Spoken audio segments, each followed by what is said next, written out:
Hello everyone. तो Indian economy की series में हम आज फूड सिक्योरिटी इन इंडिया को पढ़ेंगे। ये बहुत इंपॉर्टेंट टॉपिक है और कहीं ना कहीं पब्लिक डिस्ट्रीब्यूशन सिस्टम से हर साल लगातार इससे क्वेश्चंस आ रहे हैं, तो इसको हम डिटेल में समझने की कोशिश करेंगे। तो इस टॉपिक को हम दो पार्ट में पढ़ेंगे। पहले पार्ट में हम बेसिक समझेंगे फूड सिक्योरिटी इन इंडिया के बारे में, और दूसरे पार्ट में हम पीडीएस के बारे में पढ़ेंगे, जिसको हम पब्लिक डिस्ट्रीब्यूशन सिस्टम कहते हैं। तो चलो शुरू करते हैं।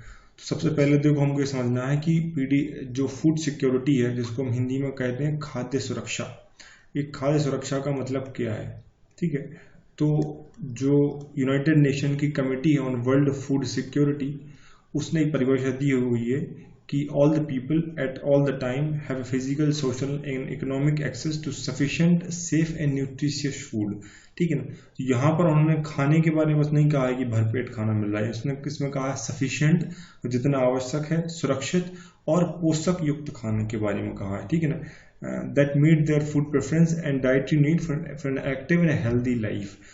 तो खाना ऐसा पोषक युक्त खाना खाना है जो आपको एक्टिव और हेल्दी लाइफ देता है। तो ये जो है, अगर ऐसा खाना आपको हर समय उपलब्ध रहता है, देखो ऑल द पीपल मतलब सभी लोगों को एट ऑल द टाइम, हर समय पर ऐसा खाना उपलब्ध रहता है जो पर्याप्त मात्रा में है, सेफ है और पोषक तत्व से भरपूर है और आपको एक एक्टिव और हेल्दी लाइफ देता है, तो ये कहा जाता है कि आपको फूड सिक्योरिटी मिली हुई है। ठीक है ना।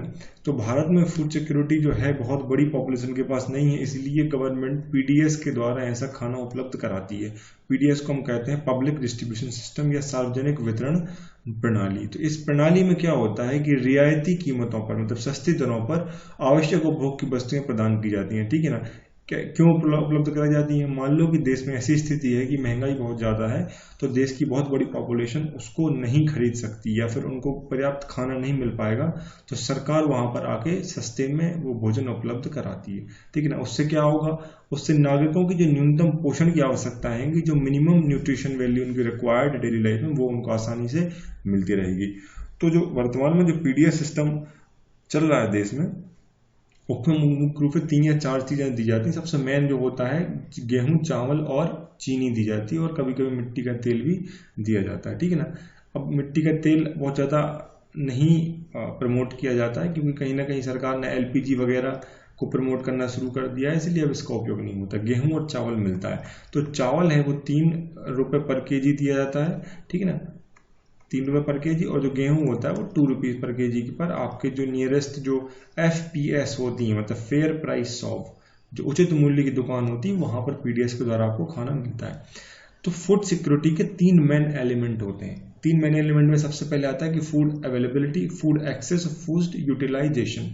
फूड अवेलेबिलिटी का मतलब यह है भोजन की उपलब्धता, फूड एक्सेस का मतलब यह है भोजन तक पहुंच, और फूड यूटिलाइजेशन मतलब है उसका उपभोग। तो उसकी उपलब्धता होनी चाहिए, हर आदमी को उस तक पहुंच होना चाहिए, और साथ में उसका उपभोग कर पाना चाहिए। अगर ये 3 कंपोनेंट उपलब्ध हैं आपके पास हर समय देश के हर व्यक्ति को, तो हम कह सकते हैं कि वहां पर क्या है, खाद्य सुरक्षा प्राप्त है। तो ये 3 कंपोनेंट आपको याद रखना है। ठीक है ना।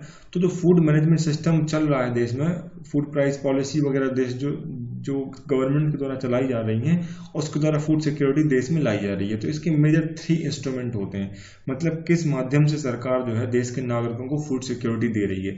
तो पहला क्या सरकार क्या करती है कि एक मिनिमम सपोर्ट प्राइस पर, जिसको हम एमएसपी कहते हैं, इस एमएसपी पर सरकार प्रोक्योरमेंट करती है, मतलब खरीदी करती है किसानों से सीधा। ठीक है, अभी हम समझेंगे कि वो कौन कौन से एजेंसीज होती है जिसके द्वारा खरीदी की जाती है। तो सबसे पहले क्या करती है सरकार, खरीदी करती है। अब खरीदी कर लेगी तो फिर क्या करना पड़ेगा, उसको स्टॉक मेंटेन करना पड़ेगा, तो भंडारण करती है सरकार। ठीक है ना, भंडारण करती है और स्टॉक मेंटेन करके रखती है।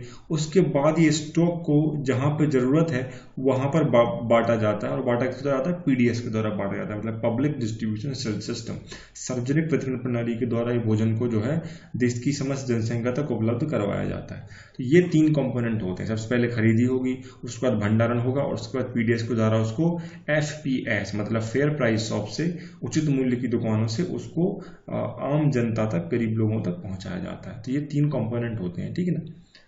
इसके बाद अब ये स्लाइड जो है बहुत इंपॉर्टेंट है, इसको आप समझ लो ध्यान से, तो आपको पूरा पीडीएस जो सिस्टम है वो अच्छे से समझ में आ जाएगा। तो देखो सबसे पहले मैं आपको प्रशासन समझता हूँ कि देश में एडमिनिस्ट्रेशन कैसे हो रहा है। तो एडमिनिस्ट्रेशन के लिए जो मिनिस्ट्री जिम्मेदार है पीडीएस के लिए, वो आपको याद रखनी, उस मिनिस्ट्री का नाम है ministry of consumer affairs, food and public distribution, उपभोक्ता मामले, खाद्य व सार्वजनिक वितरण मंत्रालय, ठीक है ना। इस मिनिस्ट्री के अंदर में दो डिपार्टमेंट आते हैं। पहला डिपार्टमेंट होता है department of food and public distribution और दूसरा होता है डिपार्टमेंट ऑफ कंज्यूमर अफेयर्स। तो जो पहला विभाग होता है वही सबसे मेन विभाग होता है। इस मिनिस्ट्री के अंदर जो भी एक्सपेंडिचर बजट में किया जाता है, मतलब बजटीय जो भी व्यय इस मिनिस्ट्री को दिया जाता है, उसका 98% जो व्यय है वो department of food and public distribution के अंतर्गत ही आता है। तो 2020-21 का जो बजट है फाइनेंशियल, इसमें लगभग 1.2 लाख करोड़ का बजट इस मिनिस्ट्री को दिया गया है। तो उसका लगभग 98% जो है इस डिपार्टमेंट के पास ही रहता है। अब आपके दिमाग में क्वेश्चन ये आएगा कि इस डिपार्टमेंट को इतने ज़्यादा पैसों की जरूरत क्यों है? क्योंकि ये डिपार्टमेंट ही पीडीएस को चलाता है, मतलब पब्लिक डिस्ट्रीब्यूशन को चलाता है। ठीक है, अब इसको समझने की कोशिश हम करते हैं। ठीक है, देखो सबसे पहले आप एक गेहूं का एग्जाम्पल समझो आप कि मार्केट में जो गेहूं अवेलेबल है उसकी सपोज कीमत जो है 20 रुपये पर केजी चल रही है, ठीक है ना। और जो FPS हैं, जो फेयर प्राइस शॉप हैं, उचित मूल्य की दुकानें हैं, यहाँ पर आप लेने जाओगे तो यहाँ मिल रहा है 2 रुपये पर केजी। तो 20 रुपये केजी मार्केट में है, लेकिन गरीबों को जो FPS से मिल रहा है 2 रुपये की। तो इसका अंतर जो है कितने रुपए का अंतर है? 18 रुपये का। तो सरकार खरीद रही है 20 रुपये में और दे रही है 2 रुपये, मतलब 18 रुपये का क्या हो रहा है, उसको नुकसान हो रहा है। ये 18 रुपये जो है उसकी सब्सिडी कहलाती है, फूड सब्सिडी कहलाती है। तो ये 18 रुपये पे करने के लिए सरकार बजट में प्रावधान करती है, ठीक है। अब आप पूछोगे कि 20 रुपये डिसाइड कैसे हुआ कि सरकार 20 रुपये में खरीद रही है, ठीक है। तो यहीं पर बात समझ में आती है। तो सबसे पहले ये सरकार डिसाइड करती है कि इसका वास्तविक मूल्य क्या है, ठीक है ना। क्योंकि जब ये बिकेगा बाजार में, ये बाजार में बिकेगा सपोज 20 रुपये, तो इस 20 रुपये को कहते हैं इसका वास्तविक मूल्य। तो economic cost of procuring food grains including procurement, stocking, distribution, ठीक है ना। तो सरकार ने को पता है उसको 20 रुपये पर केजी गेहूं पड़ रहा है, क्योंकि उसने खरीदा था 19 में और 1 केजी पर 1 रुपये उसको स्टोर करने का और डिस्ट्रीब्यूट करने का खर्च आ रहा है, मतलब परिवहन का और स्टोर का 1 रुपये खर्च आ रहा है, मतलब 20 रुपये का पड़ा उसको पूरा गेहूं, ठीक है ना। ये कहलाता है उसका इकोनॉमिक कॉस्ट या वास्तविक मूल्य, ठीक है ना। और सरकार जिस मूल्य पर गरीबों को दे रही है वो कहलाता है सेंट्रल इशू प्राइस या केंद्रीय निर्गत मूल्य। ये कितना है यहाँ पर? तो यहाँ पर ये है 20 रुपये और ये कितना है? ये 2 रुपये। तो इन दोनों का अंतर क्या कहलाएगा? Food security. मतलब यहाँ पर कितना? 18 रुपये की फूड सिक्योरिटी 1 किलो पर सरकार दे रही है। और ये सेंट्रल इशू प्राइस, मतलब इस मूल्य पर सरकार पीडीएस के माध्यम से गरीबों को खाना दे रही है। मतलब देश की लगभग 70% जनसंख्या पीडीएस से खाना ले रही है। किस मूल्य पर? इस मूल्य पर। बात समझ आई आपको? तो ये जो है ये कहलाता है सेंट्रल इशू प्राइस, जिस मूल्य पर FPS से, फेयर प्राइस शॉप से आपको अनाज मिलता है, जिस मूल्य पर, वो कहलाता है सेंट्रल इशू प्राइस या केंद्रीय निर्गत मूल्य। और जिस प्राइस पर सरकार खरीद रही है वो कहलाता है इकोनॉमिक कॉस्ट उसकी, या फिर उसका वास्तविक मूल्य। तो यहाँ पर है 20 रुपये उसकी वास्तविक मूल्य है, 2 रुपये में आपको दे रही है, 18 रुपये की सब्सिडी कौन दे रही है? सरकार दे रही है, जिसको हम क्या कहते हैं? फूड सब्सिडी कहते हैं, ठीक है ना। अब क्वेश्चन ये आता है कि ये सेंट्रल जो इकोनॉमिक कॉस्ट 20 रुपये कैसे डिफाइड होती है, ठीक है ना। तो आपको पता है कि सरकार जो कुल खरीदी करती है कोई भी फसल की मंडियों के द्वारा, तो वो FCI के माध्यम से होता है। FCI होता है फूड कॉर्पोरेशन ऑफ इंडिया, ठीक है ना, भारत खाद्य निगम लिमिटेड, FCI। तो FCI जो होता है MSP पर फसलें खरीदती है। MSP कहलाता है मिनिमम सपोर्ट प्राइस, जिस पर वो फसल खरीदी जाएगी। वो ये कौन डिसाइड करता है? गवर्नमेंट भी डिसाइड करता है। अभी हम हर जो टर्मिनोलॉजी उसको डिटेल में समझेंगे, ठीक है ना। अगर मुझे आपको इतनी बात समझ में आ गई तो आपको बेसिक चीजें समझ में आ गई होंगी, ठीक है। तो मतलब क्या है कि बाजार में किसी भी फसल की कोई भी कीमत हो, मान लो कि जब गेहूं बाजार में बिकने के लिए आया तब उसकी कीमत थी 15 रुपये पर केजी, ठीक है ना। लेकिन ये क्या था? गेहूं था, 15 रुपये पर केजी उपलब्ध था। लेकिन किसानों को इस रुपीज में क्या हो रहा था कि बहुत नुकसान हो रहा था। तो सरकार ने क्या कर दिया? MSP सेट कर दिया। कितना कर दिया? 20 रुपये, कि 20 रुपये तो कम से कम किसानों को मिलने ही चाहिए। मतलब सरकार हमको बेच दो तो हम 20 रुपये में ले लेंगे, भले ही बाजार कीमत क्या है? 15 रुपये, ठीक है। तो ये सरकार ने डिसाइड किया MSP, इसको कहते हैं मिनिमम सपोर्ट प्राइस। मतलब न्यूनतम 20 रुपये में तो सरकार को ये जो गेहूं है वो बाजार से लेना पड़ेगा। तो ये कौन डिसाइड करता है? गवर्नमेंट डिसाइड करती है। क्या डिसाइड करती है? एमएसपी डिसाइड करती है। और खरीदती किसके माध्यम से है? एफसीआई के माध्यम से, मतलब फूड कॉर्पोरेशन ऑफ इंडिया के माध्यम से खरीदती है। तो 20 रुपए में खरीद रही है और 2 रुपए में दे रही है, 18 रुपए का क्या हो रहा है? नुकसान। ये 18 रुपए का नुकसान के लिए सरकार क्या देती है? खाद्य सब्सिडी कहलाती है। इस खाद्य सब्सिडी को पूरा करने के लिए बजट में प्रावधान किए जाते हैं और ये पैसा उस मंत्रालय को सीधा सीधा दिया जाता है कि आप खरीदते रहो और देते रहो, जो नुकसान हो रहा है वो पैसा बजट के द्वारा सरकार दे रही है। ये बात आपको समझ में यहाँ पर आ जानी चाहिए। अब हम एक एक बात को समझेंगे डिटेल में, ये हमें आपको बेसिक्स समझाने की कोशिश कर रहा हूँ। तो आप जिस प्राइस पर एफपीएस से, मतलब फेयर प्राइस शॉप से या फिर उचित मूल्य की दुकानों से जिस प्राइस पर कोई चीज खरीदते हैं उसको हम क्या कहते हैं? उसका सेंट्रल इशू प्राइस कहते हैं, सीआईपी या फिर केंद्रीय निर्गत मूल्य कहा जाता है। अब देखो, अब हम सब्सिडी का मुद्दा हम समझ लेते हैं कि देश के सामने सब्सिडी का बहुत बड़ा मुद्दा है, क्योंकि हर साल सब्सिडी बढ़ती जा रही है। ये 2019-20 का सरकार का टोटल बजट है। कितने? 27 लाख करोड़ का बजट सरकार ने दिया था। कब? 2019-20 में। यहाँ पर सर ने दिए लिखा हुआ है कि इस बजट में सरकार किस चीज पर कितना खर्च करेगी। अब यहाँ पर आप थर्ड पॉइंट देखो, मेजर सब्सिडीज कितनी दी हुई है? 3 लाख करोड़ की सब्सिडी दी हुई है, ठीक है ना। अब ये 3 लाख करोड़ की सब्सिडी के लिए हर साल बजट का प्रावधान किया जा रहा है। मतलब देख रहे हो आप कि 10% से भी ज्यादा है लगभग, ये सब्सिडीज में खर्च हो रहा है हमारा बजट, ठीक है ना।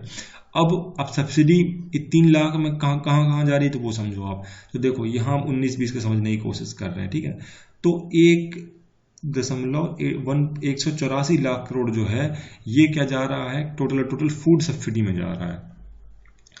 79 लाख करोड़ है ये फर्टिलाइजर सब्सिडी में जा रहा है। 37 लाख करोड़ है जो पेट्रोलियम सब्सिडी में जा रहा है। और 25 लाख करोड़ है जो अलग से ब्याज वगैरह देने में जा रहा है। और बाकी का अदर है, ठीक है। तो सरकार ने पैसे दिए थे 3 लाख करोड़ और जो टोटल सब एस्टिमेट बाद में आया वो था 3,38,000 करोड़। बात समझ में आ रही है आप? तो इतनी सब्सिडी हर साल सरकार को देनी पड़ रही है। और टोटल सब्सिडीज जो हर साल आ रही हैं, जैसे कि 19-20 में 3,38,000 करोड़ की सब्सिडी डिस्ट्रीब्यूट हुई, उसमें सबसे बड़ा योगदान किसका है? देखो 1.84 या 184 लाख करोड़ की सब्सिडी केवल और केवल किसके लिए दी गई? 1.84 लाख करोड़ की जो सब्सिडी टोटल दी गई वो केवल और केवल फूड में दी गई। बात समझ आ रही है आपको? तो 1.84 लाख करोड़ की सब्सिडीज केवल और केवल फूड में दी गई। इसलिए फूड सब्सिडी का मुद्दा हर साल बढ़ता जा रहा है, क्योंकि सरकार सब्सिडी को कम नहीं कर पा रही है, उनको कंट्रोल करना चाहती है, क्योंकि बजट में बहुत बड़ा एक जो शेयर है वो सब्सिडीज का होता है। तो सरकार सब्सिडीज मतलब फ्री में बांटने की एक प्रकार से जो आदतन हो चुकी है और लोगों को भी आदत हो चुकी है। अब सरकार ये सब्सिडी कम नहीं कर पा रही है। बात समझ आ रही है आपको? जैसे हर साल किसानों के लिए फर्टिलाइजर सब्सिडी दी जाती है, यूरिया वगैरह उर्वरक जो फर्टिलाइजर्स होते हैं वो सस्ते में उपलब्ध कराए जाते हैं। तो ये कितना बड़ा मुद्दा है आप ये समझने की कोशिश करो, ठीक है ना। अब इस चार्ट से समझोगे कि हर साल देखो क्या दिक्कत हो रही है। तो ये है आपको 2019-20 का बजट एस्टिमेट हुआ था 3 लाख मतलब 3.38 लाख करोड़ का, ठीक है। उसमें देखो फूड की मात्रा देखो 2017 में इतना था, फिर इतना हो गया, इतना हो गया, फिर इतना हो गया, 1.84 लाख करोड़ जाके पहुंच गया 19-20 में। तो देखो हर साल बढ़ता जा रहा है। तो इन सारी सब्सिडीज में सबसे ज्यादा जो बढ़ रहा है वो क्या है? फूड एस्टिमेट्स ही हो रहा है। मतलब जो पॉपुलेशन बढ़ रही है वो खाना तक उपलब्ध नहीं कर पा रही है अपने आप से। तो सरकार को जो है फ्री में, जो सस्ते में 3 रुपए पर केजी में चावल और 2 रुपए पर केजी में गेहूं देने पड़ रहे हैं ताकि आप भूखे ना मर जाए। तो ये बहुत ही खराब स्थिति है और सब्सिडी सरकार चाहे भी तो कंट्रोल नहीं कर सकती, क्योंकि देश में बहुत भुखमरी की स्थिति बन जाएगी, ठीक है। तो ये जो है डेटा आप याद रखना और डेटा को उपयोग करना आप कहीं भी लिखोगे तो। अब देखते हैं कि फूड कॉर्पोरेशन ऑफ इंडिया के बारे में। मैंने आपको बताया कि सरकार की एक जो सेंट्रल एजेंसी जो पूरी खरीदी देश भर में करती है वो क्या है? फूड कॉर्पोरेशन ऑफ इंडिया है, मतलब भारतीय खाद्य निगम लिमिटेड है। तो ये पब्लिक सेक्टर अंडरटेकिंग है, सरकार के अंदर में है, ठीक है ना। और ये department of food and public distribution जो अभी मैंने बताया अभी आपको मंत्रालय के अंतर्गत, उस मंत्रालय के अंतर्गत ये आता है। Department of food and public distribution under the ministry of consumer affair food and public distribution के अंतर्गत आता है, ठीक है। तो वहां पर ये काम करता है एफसीआई, ठीक है। तो क्या है? पब्लिक सेक्टर अंडरटेकिंग है। इसको स्टैट्यूटरी बॉडी बनाया गया, मतलब वैधानिक निकाय बनाया गया, मतलब पार्लियामेंट में एक बिल पास किया गया था। कब पास किया गया था? 1964 में किया गया था। और एफसीआई का गठन कब हुआ? और उसके बाद अगले साल 1965 में किया गया था, ठीक है ना। तो इसका मेन काम क्या है कि it established against the backdrop of major shortage of grains. मतलब देश में जो फसल है मुख्य रूप से गेहूं, इनकी आपूर्ति में कोई कमी ना आए, तो उसके लिए एफसीआई का गठन किया गया था, ठीक है ना। इसी के साथ ही सरकार ने CACP का भी गठन किया था। अभी हम समझेंगे CACP क्या होता है। इसका गठन भी 1965 में किया गया था। हालांकि ये जो है ministry of agriculture and family farmer welfare के अंतर्गत काम करता है। CACP वो संस्था है जो MSP डिसाइड करती है। MSP डिसाइड मतलब MSP मतलब होता है मिनिमम सपोर्ट प्राइस। तो किस फसल का न्यूनतम प्राइस क्या होगा जिस पे सरकार खरीदेगी, वो कौन डिसाइड करता है? CACP डिसाइड करता है। ठीक है ना, CACP डिसाइड करता है कि किस फसल का कितना न्यूनतम प्राइस होगा। ठीक है, तो अब FCI का मुख्य कार्य क्या है? देखो, मुख्य कार्य क्या है? तो खरीदी करती है, स्टोर करती है, फिर ट्रांसपोर्ट करती है, फिर डिस्ट्रीब्यूट करती है, पर बाद में 2 रुपये और 3 रुपये में जो है ये बेच देती है। ये मेन काम है FCI का, मतलब खरीदी करेगी, स्टोर करेगी, फिर ट्रांसपोर्ट करेगी और फिर अल्टीमेटली जो है उचित मूल्य की दुकानों से, फेयर प्राइस शॉप्स के माध्यम से सरकार जो है गरीबों को उपलब्ध कराती है। तो ये मेन काम किसका है? FCI का है।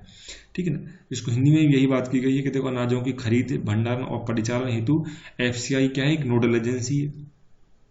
तो यहाँ पे याद रखना, जितनी भी फूड ग्रेन्स होती हैं, फूड ग्रेन्स के लिए नोडल एजेंसी कौन है? FCI है। जो पल्सेस होती हैं, दालें और ऑयल वाले जो सब्सटेंस होते हैं, वो उसके लिए नोडल एजेंसी होती है नाफेड। ठीक है, national agriculture federation for cooperative marketing, NAFED जिसको हम कहते हैं। नाफेड जो होता है पल्सेस और ऑयल के लिए नोडल एजेंसी होती है। उसमें एक एडिशनल FCI भी होता है, लेकिन मुख्य रूप से नाफेड होता है। और जितनी भी फूड ग्रेन्स होती हैं उसके लिए नोडल एजेंसी कौन है? FCI है, फूड कॉर्पोरेशन ऑफ इंडिया है। FCI खाद्य अनाजों की पहली खरीदारी करता है, फिर सार्वजनिक वितरण प्रणाली के माध्यम से उसको बेच देता है। तो ये ओपन मार्केट सेल कहलाती है, मतलब खुले बाजार के हिसाब से चीजें बढ़ती हैं। तो एक प्रकार से क्या है, ये महंगाई का नियंत्रण भी करता है। ठीक है ना, क्योंकि ये पूरा जो बोझ है सरकार खुद अपने ऊपर उठा लेती है। और बाद में जब गेहूं और चावल मार्केट में आ जाते हैं तो फिर महंगाई क्या हो जाएगी? कम हो जाएगी। क्योंकि जब चीज़ों की कमी होती है तब महंगाई बढ़ जाती है, लेकिन लोगों के पास जब गेहूं चावल आ जाएंगे तो मार्केट में उपलब्धता हो गई तो महंगाई कम हो जाएगी। तो FCI गठन 1965 में किया गया था। उसका अधिनियम जो 1964 में आपको याद रखना है। इसी के आधार पर हम कह रहे हैं कि ये क्या है? एक वैधानिक निकाय, स्टैच्यूटरी बॉडी है, मतलब पार्लियामेंट में एक बिल के द्वारा इसको बनाया गया था। कब बनाया गया था? 1964 में। बिल कब पास हुआ था? 1965 में। ठीक है, ये क्या है? एक PSU है, पब्लिक सेक्टर अंडरटेकिंग है। कौन सी मिनिस्ट्री के अंतर्गत आता है? Ministry of consumer affairs, food and public distribution के अंतर्गत आता है। अब हम समझते हैं कि MSP क्या होता है, क्योंकि मैं जब से बात कर रहा हूँ कि MSP होता है, सरकार MSP डिसाइड करती है कि हर फसल का कितना MSP होगा। तो देखो, MSP is a price at which government purchase crops from the farmers. ये वह न्यूनतम मूल्य है जिस पर सरकार किसानों द्वारा जो बेचे जाने वाले अनाज की पूरी मात्रा क्रय करने के लिए तैयार रहती है। ठीक है ना, तो सरकार किस मूल्य पर किसानों से वो फसल खरीदेगी, वो MSP कहलाता है। वो न्यूनतम मूल्य, मिनिमम सपोर्ट प्राइस, कम से कम इतने में तो सरकार खरीदेगी। अगर इससे ज्यादा कीमत पर बाजार में मूल्य है तो आप सरकार किसी को भी बेच सकते हो। लेकिन अगर मान लो कि बाजार मूल्य बहुत कम है तो मिनिमम सपोर्ट प्राइस सरकार ने तय कर दिया, तो सरकार तो कम से कम उतने में ही खरीदेगी। क्योंकि देखो क्या होता है, जैसे ही फसल आती तो एकदम से क्या बोलती है, अवेलेबिलिटी बढ़ जाती है, उसकी उपलब्धता बढ़ जाती है मार्केट में। अब जैसी उपलब्धता बढ़ती है तो उसकी जो रेट्स होते हैं, जो उसके प्राइस होते हैं, वो क्या हो जाते हैं? एकदम से प्राइस क्या हो जाते हैं? कम हो जाते हैं। तो बेचारा फसल किसान, जैसे ही जब फसल नहीं आई थी तब प्राइस उसके मान लो 20 रुपए थे, लेकिन जैसे ही फसल मार्केट में उसकी कीमत होगी 15 रुपए।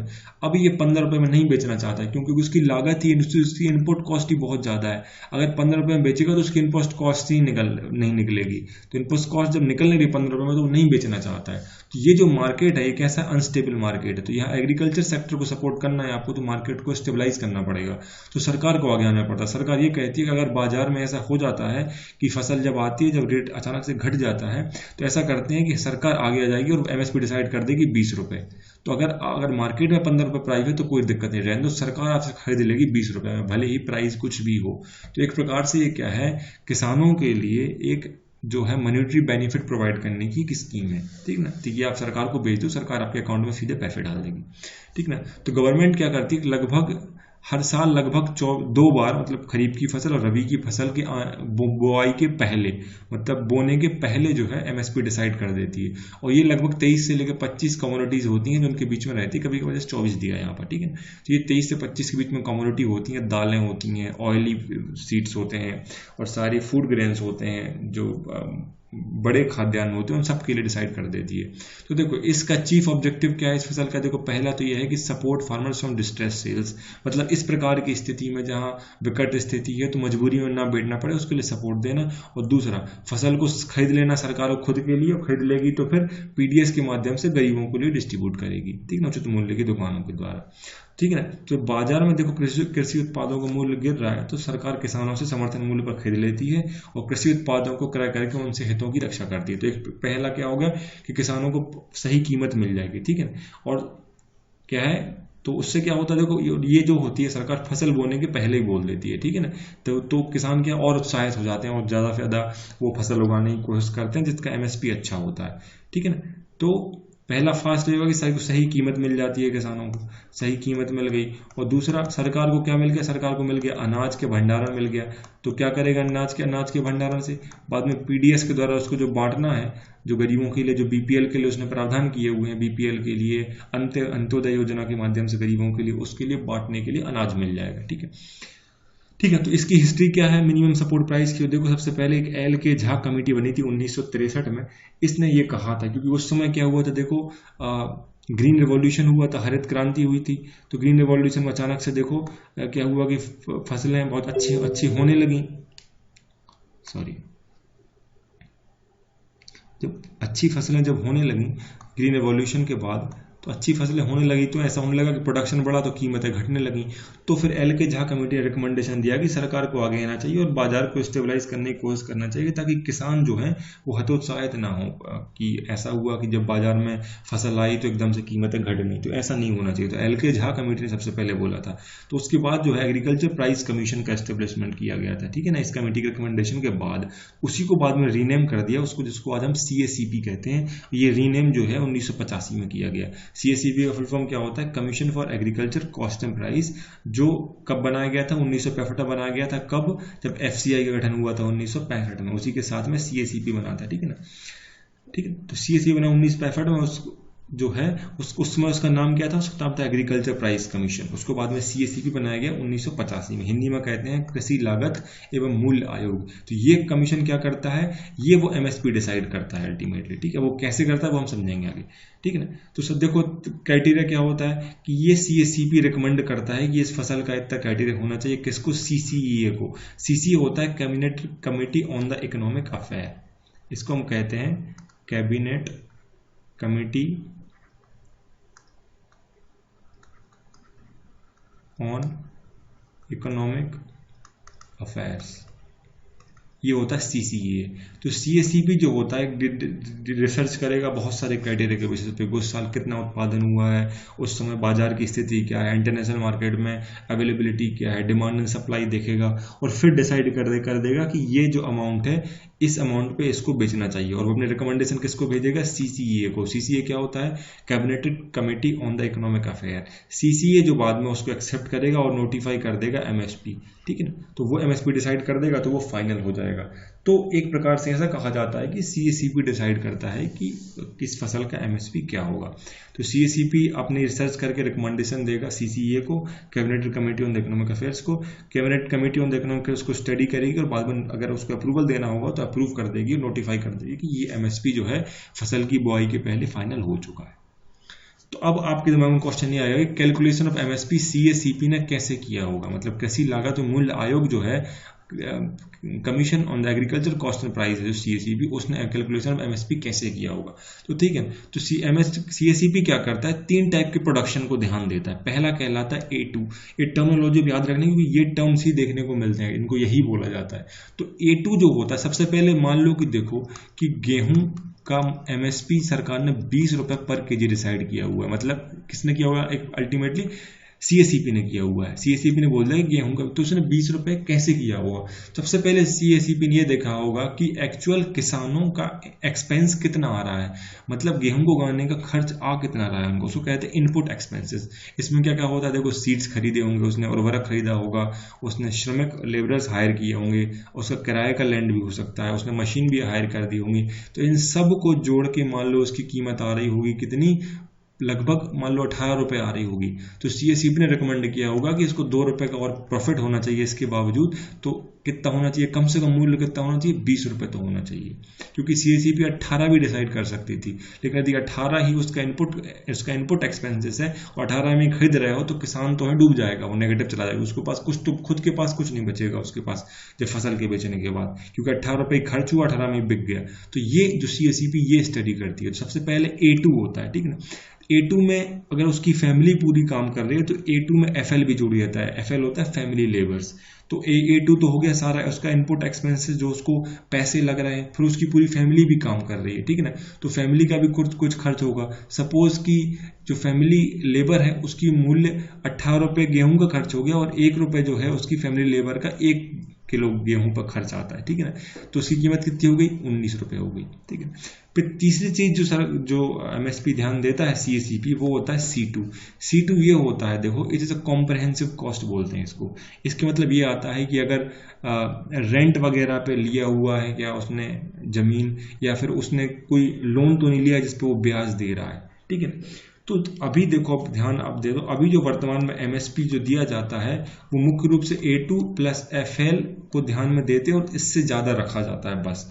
अभी इसमें C2 नहीं जोड़ा जाता है, ठीक है ना। तो कई जो बड़े जो एग्रीकल्चर क्षेत्र में काम करने वाले जानकार लोग हैं वो रिकमेंड करते हैं कि C2 को भी कंसिडर करना चाहिए, मतलब C2 के आधार पर आप ध्यान दो, मतलब C2 सबसे ज्यादा होगा A2 प्लस FL से, और ये किससे ज्यादा होगा, A2 से, क्योंकि A2 में तो केवल इनपुट एक्सपेंसेस है, इसमें फैमिली लेबर आ गए और इसमें वो खर्च भी आ गया, जैसे उसने लोन लिया तो उस पर ब्याज दे रहा है, उसने जमीन ली तो उस पर रेंट दे रहा है।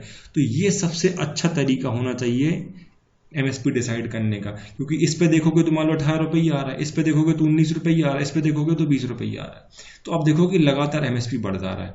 तो इन पे दबाव ये होता है सीएसईपी के कि ज्यादा ना बढ़ाया जाए, ज्यादा बढ़ेगा तो सरकार का खर्च बढ़ेगा, ठीक है ना। तो वो कम से कम डिसाइड करने की कोशिश करते हैं। तो वर्तमान में जो एमएसपी होता है वो जो केवल 2 पैरामीटर को ध्यान देते हैं, वो A2 को देते हैं और फैमिली लेबर को देते हैं, इससे ज्यादा रखने की कोशिश करते हैं। तो 2006 में देखो एक MS स्वामीनाथन नेशनल कमीशन बना था, इनकी लीडरशिप में। MS स्वामीनाथन ग्रीन रेवोल्यूशन के फादर हैं, भारत में हरित क्रांति के जनक हैं। 2006 में एक नेशनल कमीशन बना था, उसने रिकमेंडेशन दिया था कि C2 के आधार पर ध्यान दो, क्योंकि C2 पर ध्यान दोगे तो एमएसपी और बढ़ जाएगा, तो किसानों को और ज्यादा पैसा मिलेगा, ठीक है। लेकिन बाद में इसको एक्सेप्ट नहीं किया, अभी तक इसको लागू नहीं करते हैं। तो 3 चीजें आप ध्यान रखना कि एमएसपी डिसाइड करते टाइम 3 चीजें ध्यान दी जाती हैं, और ध्यान कौन देता है, 3 चीजें सीएसईपी ध्यान देता है। बात समझ में आई आपको? मुझे लगता है आपको बेसिक इंट्रोडक्शन समझ में आ गया होगा। अब हम देखते हैं एक चीज और इसको समझाने की कोशिश करते हैं। जैसे कि एमपी में एक शिवराज सिंह चौहान ने एक योजना लागू की थी, उसको कहते हैं भावांतर भुगतान योजना, ठीक है ना। भावांतर भुगतान योजना ये कब किया गया था सर? आप समझ लो अब ध्यान से। मान लो मार्केट में किसी फसल की कीमत है कितनी, 22 रुपए, और सरकार ने मान लो अपने क्राइटेरिया के आधार पर एमएसपी डिसाइड किया 18 रुपए, ठीक है। अब कोई किसान जो है, कोई फार्मर है, वो एमएसपी के द्वारा मान लो कि सरकार को बेचता है, ये सरकार खरीदेगी एमएसपी के द्वारा, तो एमएसपी के द्वारा सरकार को बेच देते थे, तो उसको तो बहुत नुकसान हो गया, क्योंकि मार्केट में 22 रुपये प्राइस था और एमएसपी में 18 रुपये है, तो उसको तो नुकसान हो गया 4 रुपये का। तो उसको बाजार में बेचना चाहिए था, लेकिन सरकार को भी खरीदना है, सरकार भी खरीदी कर रही, और वो प्राइवेट मार्केट में नहीं बेच पाया, उसको एमएसपी उपलब्ध था, मतलब नगद मंडी में सरकारी खरीदी हो रही थी, तो वहीं बेचना था उसको, तो उसने यहाँ बेच दिया, 4 रुपये का नुकसान हो गया। इस चीज का ध्यान रखते हुए देखो, इसको कहते हैं प्राइस डेफिसिट फाइनेंसिंग, जिसको जो बाद में एमपी गवर्नमेंट ने किया, और इस योजना का नाम था भावांतर भुगतान योजना। देखो भाव का अंतर है, उसका भुगतान कौन करेगी, सरकार। तो सरकार ने ये बोला कि कोई बात नहीं, आप एमएसपी पे हमको बेच दो, कोई दिक्कत नहीं, मार्केट प्राइस यदि 22 रुपए है तो वो 4 रुपए का जो अंतर है वो हम आपको अलग से पे कर देंगे। तो ये 4 रुपए जो था ये पे किया जाता था भावांतर भुगतान योजना। तो सरकार कहती थी कि या तो हमको बेच दो या मार्केट में बेच दो, मार्केट में बेच दो तो कोई दिक्कत नहीं, आपको सही प्राइस मिल जाएगा। लेकिन मान लो आप सरकार को बेचते हो एमएसपी पर, तो आपको जो अंतर है उसका, वो अंतर कौन पे कर देगा उसको, वो भाव का जो अंतर है वो सरकार पे करेगी, उसका भुगतान कौन कर देगी, सरकार की। तो इस प्रकार की स्कीम्स ही बाद में चलाई गई, क्योंकि एमएसपी हर बार जरूरी नहीं कि मार्केट से ज्यादा में खरीदी हो रही थी, ठीक है ना। इसको कहते हैं प्राइस डेफिशिएंसी पेमेंट, इसको प्राइस डेफिसिट फाइनेंसिंग स्कीम कहते हैं, मूल्य कमी भुगतान भी कहा जाता है। तो इसका बहुत अच्छा उदाहरण जो है, जैसे एमपी में ही था, तो उसको कहते हैं भावांतर भुगतान, 2017 शुरू हुई थी ये, ठीक है, किसानों के लिए शुरू की गई थी। इसके लाभार्थी बैंक खाते में एमएसपी और जो मॉडल मूल्य है बाजार में, उसके अंतर का भुगतान सरकार देती थी। तो बात समझ में आई आपको? तो मुझे लगता है आपको अंतर समझ में आ गया होगा। तो एमएसपी अलग चीज है, हमने ध्यान देखा, और भावांतर भुगतान जो पेमेंट कर रहा था वो अलग चीज के लिए कर रहा था, वो अंतर के लिए पे कर रहा था, जो मार्केट प्राइस और जो एमएसपी का प्राइस था उसके लिए पे कर रहा था। यहाँ थी भावांतर भुगतान योजना, ठीक है, मुझे लगता है कि बेसिक्स आपको समझ में आ गया होगा। अब नेक्स्ट वीडियो में जो होंगे हम सीधे पीडीएस की बात करेंगे, क्योंकि अब हमने सीएसीपी को समझ लिया, हमने एफसीआई को समझ लिया, हमने एमएसपी समझ लिया, तो आपको बाकी चीज़ें समझ में आ जाएंगी। ठीक है, ऑल द बेस्ट।